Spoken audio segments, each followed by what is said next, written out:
Chip. H-Game Live, what up? Thehondagame, what up? Chip's the omen. Started from the bottom, now we here. Man, F that nonsense, we ain't going nowhere. H-Game Live, you don't know it, then Google it. You ain't making in the game till top books shooting. Respect the shooters to the nitrous, forced induced it, straight piped it. Like we do them chicks and they liked it. Motor like steroids, yeah, they built and juiced it. If you got the next sling, you better say goodnight, man. My Chip's the omen.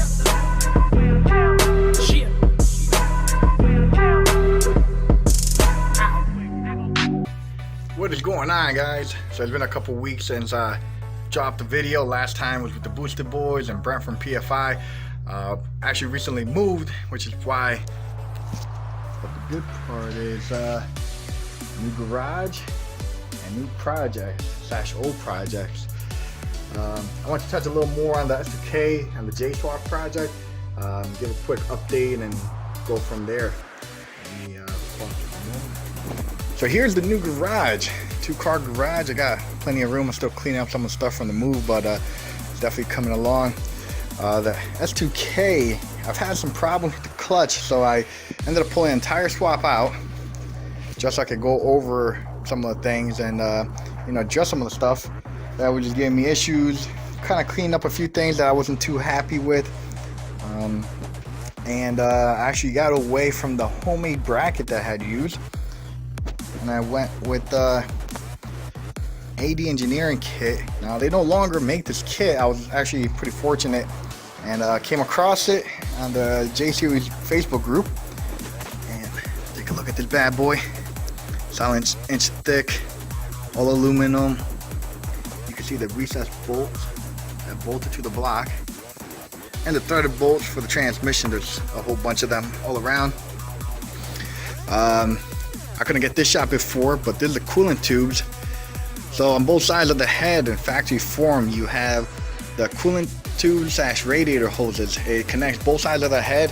There's an EGR connected to it, and it all goes to the radiator.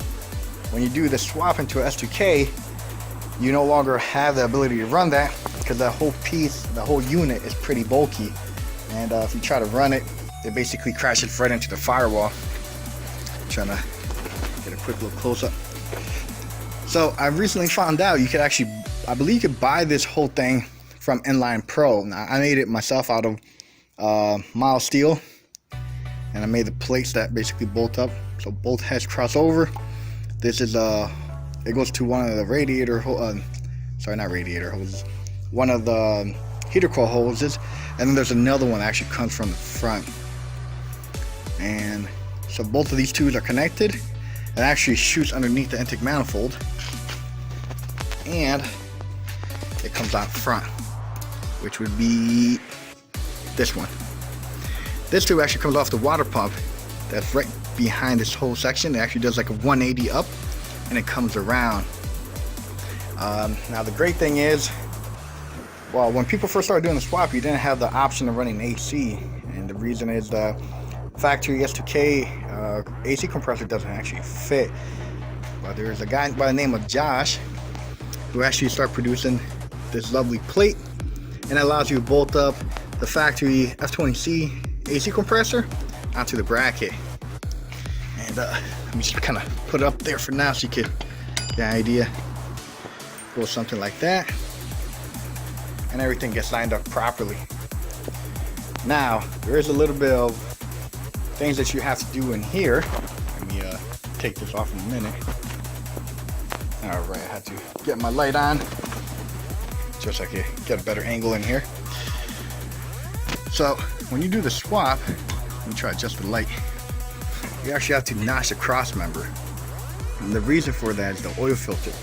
Let me go over to the motor. I can point out what I mean, or I can try to point it out. So in factory form, the oil filter actually sits on the front, well, in the factory car it sits on the side by the frame rail, and the S2K actually runs into the cross member. This thing's actually pretty bulky.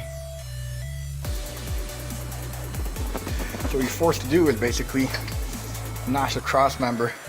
Now there's a way around it, so you can get a good idea roughly how much you have to take off. And what I did is I boxed it back in, welded up lovely, good to go. The wiring is looks like a mess right now, but it's there. You can see the AC lines have not been touched. That's all factory trim. And you don't have to dent up your firewall, crossmember, nothing. I mean, it's pretty straightforward. There are a little bit of things you have to do. If you don't want to actually notch the crossmember like I did, you could actually send the whole front piece. Let me go back to it. You can actually send this whole thing over to Jason Schmuck. He's the guy with the badass twin turbo J2F S2000. And what he does, he actually cuts it off and welds on, I believe they're dash 12 fittings. So it gives you the ability to run a remote oil filter, and it cleans up the whole front of the block here, so you no longer have this entire big unit. E-Tech solenoid is here. And then let me give you a better idea of what you have to do for the oil pan to clearance it for the starter.